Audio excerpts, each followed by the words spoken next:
During my first few weeks as a park ranger at a local state park, I heard rumors of a large wild dog living far from the woods, off of one of the hiking trails, actually.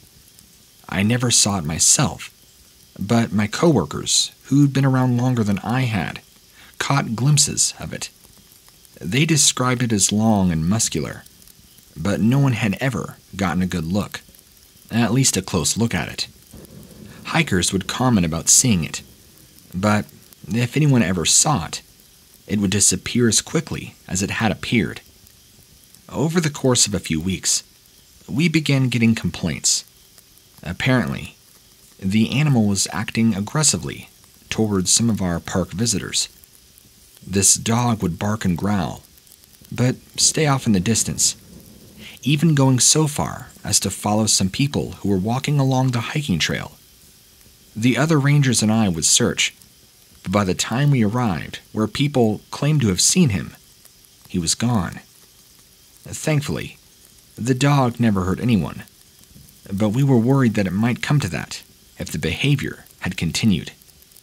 One day, a couple who had been harassed and followed claimed that it had happened high up in the mountain, near the area where the trail would end. Another ranger and I headed off around noon to see if we can find out more. We split up to cover more ground, with our walkie-talkies on hand in case we saw him or found its den. We were armed with everything we needed. We figured we were more than ready to handle this wild dog living in the park. We'd spent all afternoon and evening searching when it began to get dark. I was thinking we should pack it in. Look again tomorrow. Just then, my walkie-talkie sounded off.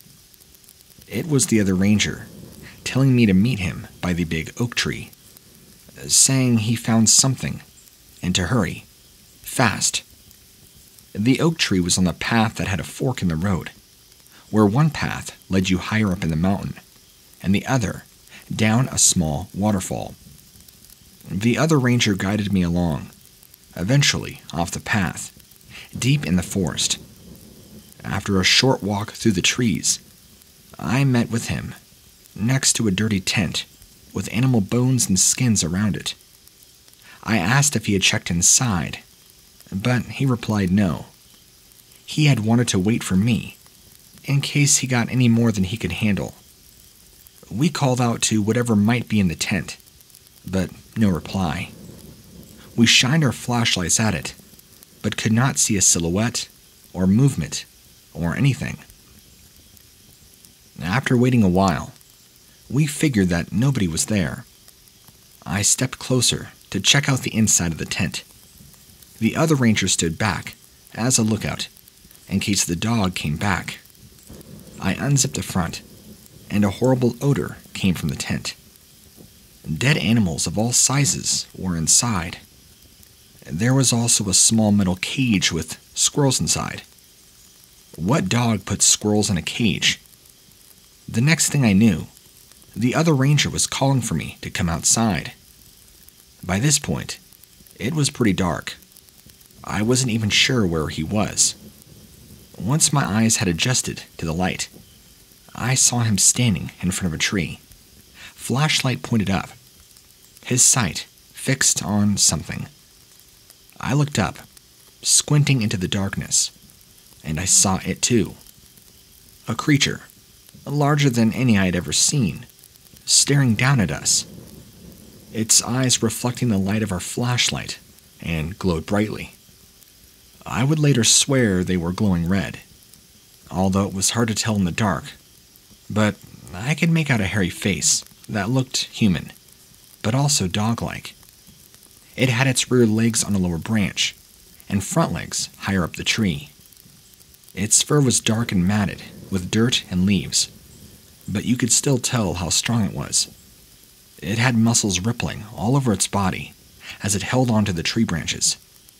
Its eyes seared into us as it pulled back its mouth in a growl, showing long, white fangs. Before we knew what was happening, a howl left the animal's mouth. It sounded like a human scream. It was loud enough. I stepped backward, put my hands over my ears. It was deafening, disorientating. I didn't know what to do, let alone how to get away. Right then, this half-human, half-dog leapt from the tree and took off deeper into the forest.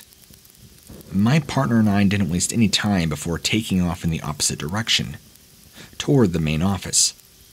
As we made our way through the forest, back to the hiking trail, I continued to look back, making sure it wasn't coming back our way. I'm not sure if it was just my eyes, or because I was already on edge, but in the dark, it looked like the shadow of a man, on two legs, was following us as we walked away. I took the next few days of work off after that, as did the other ranger. My whole time as a ranger, I was lucky that I never had to deal with many tough situations. But this one really got under my skin. No one ever believed what we saw, especially when I mentioned the glowing red eyes. I even stopped mentioning those when I told the story, and eventually, I stopped telling people the story altogether. See, the majority of people don't want to hear you or believe what you have to say. Not when it comes to things that challenge reality. But now, I figure it's a good time to really get out there. Get this story out to people who are willing to listen. Who are willing to listen and protect themselves as necessary. I know there's not a lot of them, but the people who do, I know they'll take it to great measure, because their life does matter. Thank you.